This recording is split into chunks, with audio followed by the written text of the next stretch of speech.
बिस्मिल्लाहिर्रहमानिर्रहीम, अस्सलाम वालेकुम। कशीदगी कम होने की बजाय बढ़ती नज़र आ रही है।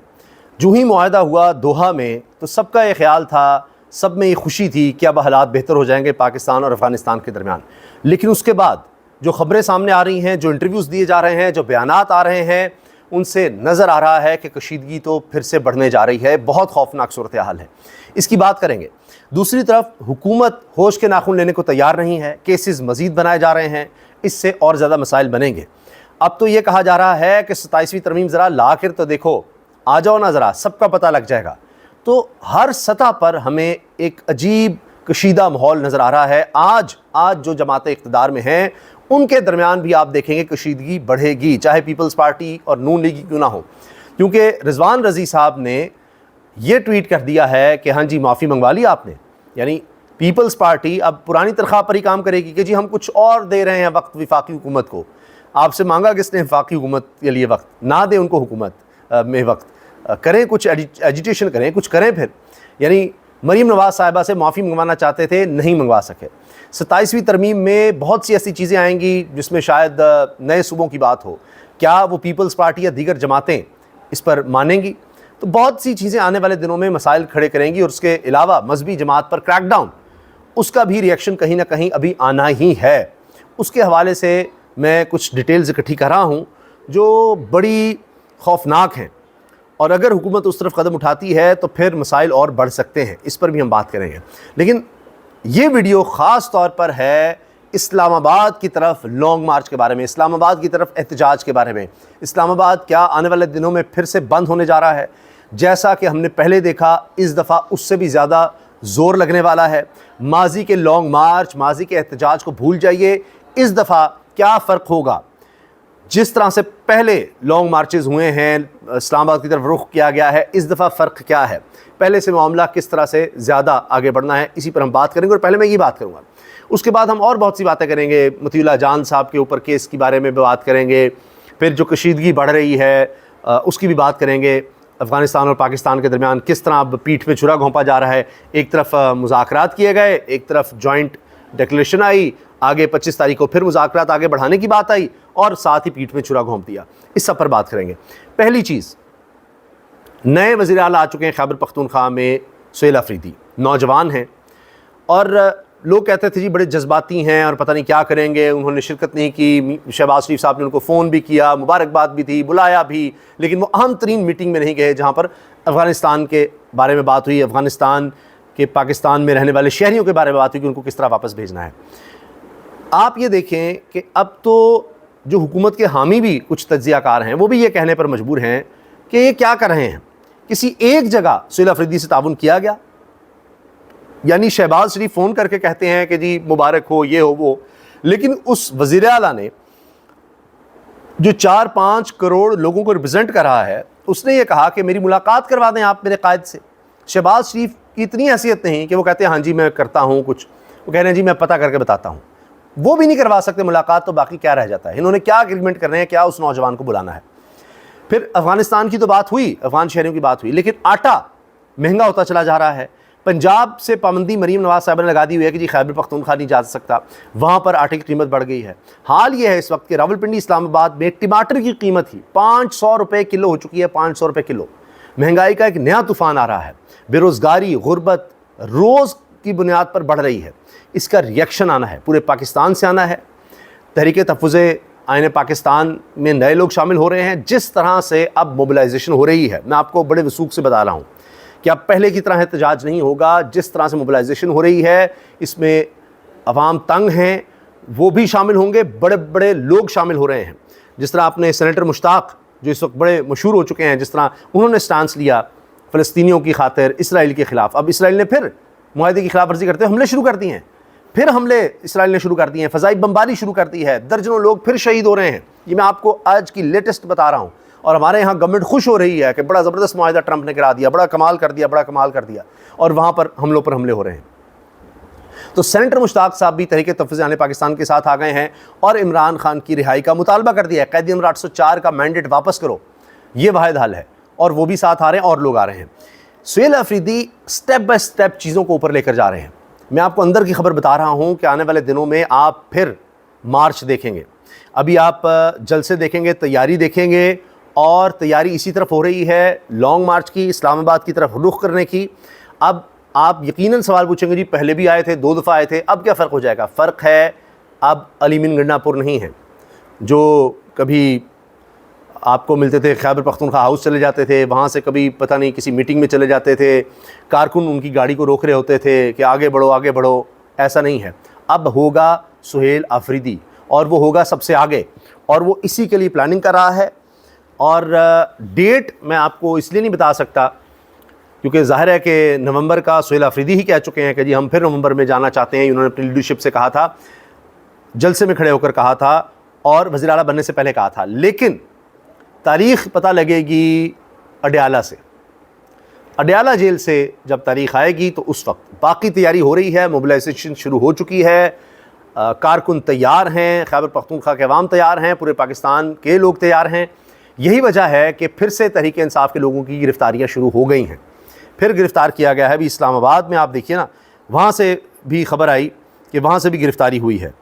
और इसमें अब ये देखें कि प्रेस कॉन्फ्रेंसेस भी हो रही हैं, एक तरफ मजहबी जमात के लोगों की, कि वो भी अब तहरीक इंसाफ की तरह छोड़ कर जा रहे हैं। ये मेरे पास अभी लेटेस्ट एक खबर आई कि एक और साहब ने वीडियो पैगाम जारी किया, जी मैं वहाँ से उम्मीदवार था, मैं छोड़ रहा हूँ और मैं अब शामिल नहीं हूँगा।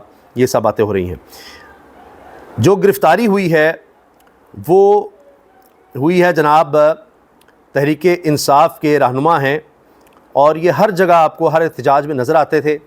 इनको भी अब गिरफ़्तार कर लिया गया। राजा शहबाज भट्टी, ये देखिए ना, अब दोबारा से गिरफ़्तारियाँ शुरू हो गई हैं क्योंकि मोबिलाइजेशन के लिए काम कर रहे थे। तो वही मैं आपको बता रहा हूँ, दोबारा एहतजाज की तरफ चीज़ें जा रही हैं, इसलिए इन चीज़ों को रोकने के लिए फिर से गिरफ़्तारियाँ हो गई शुरू। तो बहुत से लोग इसमें शामिल होंगे, तो हुकूमत के लिए बड़ा मुश्किल हो जाएगा कि इसको रोकना। अभी जलसे होंगे, इसी तरह मोमेंटम बनेगा, लोगों को शामिल किया जाएगा, लोग तैयार हैं, और आप आहिस्ता आहिस्ता देखेंगे कि इस तरफ बढ़ा जाएगा। स्टेप बाय स्टेप आगे चल रहे हैं। सुहेल आफरीदी ने क्या कहा कि मैं तमाम फोरम्स पर जाऊंगा। अदालत वो जा चुके हैं, उससे पहले उन्होंने हुकूमत से रब्ता किया कि मेरी मुलाकात होने दें, फिर वो अदालती फोरम पर जा चुके हैं मुलाकात के लिए। तो हर तरह से आइन और कानून का दरवाज़ा खटखटाएंगे। उसके बाद पूरी कोशिश करने के बाद आखिर में पुरअमन एहतजाज की तरफ बढ़ेंगे, ये क्लियर है। और इसमें अब ये कह रहे हैं कि कौन सी बड़ी बात है। आप कहते हैं जी तजर्बाकार भी नहीं है, नौजवान है, जज्बाती है, तो उसको मिलने दें कि क्या हो जाएगा। अडयाला जेल में जाकर अपने कायद से मुलाकात कर लेता है तो इतनी इसमें क्या क़यामत आ जाएगी। लेकिन नहीं, तो टकराव तो हुकूमत खुद चाह रही है, तो टकराव फिर उसको मिलेगा आने वाले दिनों में।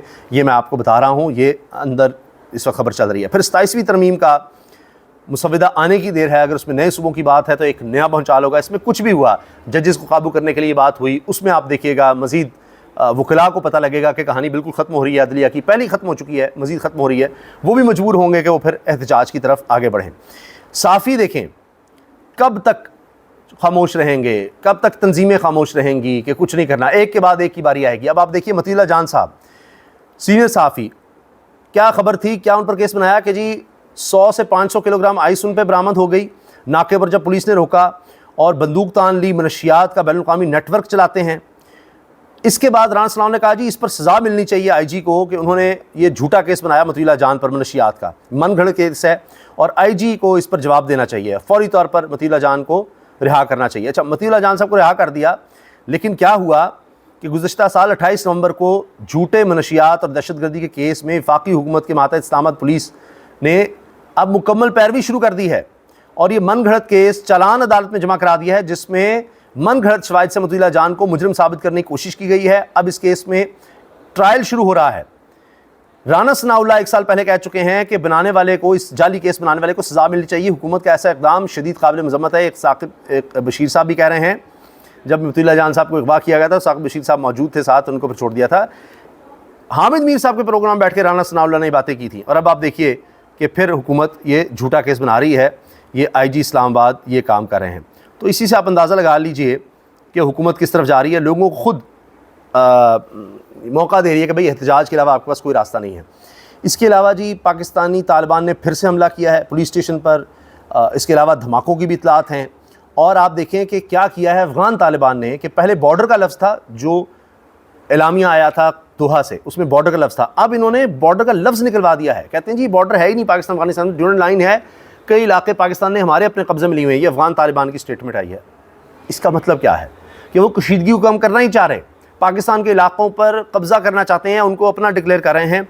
इससे आप हालात का अंदाज़ा लगाइए कि किस तरफ जा रहे हैं। खैबर पख्तूनख्वा असम्बली का इजलास 20 अक्टूबर दोपहर 2 बजे तलब कर लिया गया है। अब जो वहाँ तकरीरें होंगी वो आप सुन लीजिएगा ज़रूर, और मेरी बात आप नोट कर लें। उन तकरीरों में आपको वाज़े इशारे मिलेंगे कि इस्लामाबाद की तरफ चीज़ें आ रही हैं। जंग बंदी इसराइल ने कहा जी हम कर रहे हैं, और हमने बड़े शादियाने बजाए। यहाँ पर कहा गया मिठाइयाँ तकसीम हुई हैं, क्या ज़रूरत है एहतजाज की, मिठाइयाँ तकसीम हुई हैं।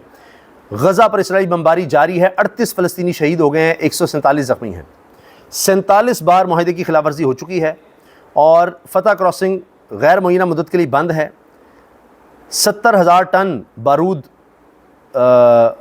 दबा हुआ है, यानी गज़ा मलबे में इतना बारूद फेंका गया है, और इसराइल की दरिंदगी जारी है। यहाँ ये हालात बने हुए हैं इस वक्त, और यहाँ हुकूमत क्या कर रही है कि बल्दियाती इलेक्शन से, पंजाब में बल्दियाती इंतखाबात में PTI को मैदान से बाहर करने की कोशिश है। क्यों? क्योंकि कहा यह गया है कि PTI के पास इंतखाबी निशान ही नहीं है, उनके लोग आज़ाद होंगे, और आज़ाद उम्मीदवार के लिए लाजमी कर दिया है कि जी 30 दिन के अंदर किसी सियासी जमात में शमूलियत इख्तियार करें, जो भी ये बल्दियाती इंतखाबात में जीतेगा। तो जमात तहरीक इंसाफ को बतौर जमात ही नहीं शामिल किया जाएगा, तो किस जमात में जाएगा अगर उनका बंदा खड़ा होता है। ये ढकोसले हैं, और ये इस तरह के बल्दियाती इंतखाब से आप कोशिश कर भी लें कि माइनस कर लेंगे आप तहरीक इंसाफ को, तो नहीं होगा। ये एक बेकार सा बल्दियाती निज़ाम लेकर आ रहे हैं जिसके पास इख्तियार ही नहीं होगा। मरीम साहबा सारा इख्तियार अपने पास रखना चाहती हैं, उससे भी कुछ नहीं बनेगा। और आखिर में जी ये खबर भी सुन लें कि अमेरिकी सदर डोनाल्ड ट्रंप, जिनको दुनिया का अजीम तरीन लीडर शहबाज शरीफ साहब समझते हैं, और उनको तन्हाई में खुशामद करते हैं और सबके सामने भी करते हैं, दुनिया में हमारा मजाक बनवाते हैं, तो अमेरिकी सदर डोनाल्ड ट्रंप की सख्त गिर पॉलिसियों के ख़िलाफ़ अमेरिका की 50 रियासतों में मुजाहरे हो रहे हैं। मजमूई तौर पर 2700 मकामात पर मुजाहरे हुए हैं। मुजाहरों को नो किंग का उन्वान दिया गया है। तो ये जी इस वक्त अमेरिका से ताज़ा तरीन ये इतलात हैं। तो देखें क्या होता है, चीज़ें अब एक और भरपूर एहतजाज की तरफ बढ़ रही हैं, जो कि पहले से बिल्कुल मुख्तलिफ होने जा रहा है। और मैंने आपको बता दिया इसमें फ़र्क है अब लीडरशिप का। इस दफ़ा चीज़ें बहुत मुख्तलिफ होंगी, और आपको खैबर पख्तूनख्वा में होने वाले इजलास में इसके इशारे भी मिल जाएंगे, और इंशाअल्लाह फिर आपको अंदाज़ा होगा कि जी हमारी खबर बिल्कुल दुरुस्त साबित हुई है। अल्लाह हाफ़िज़।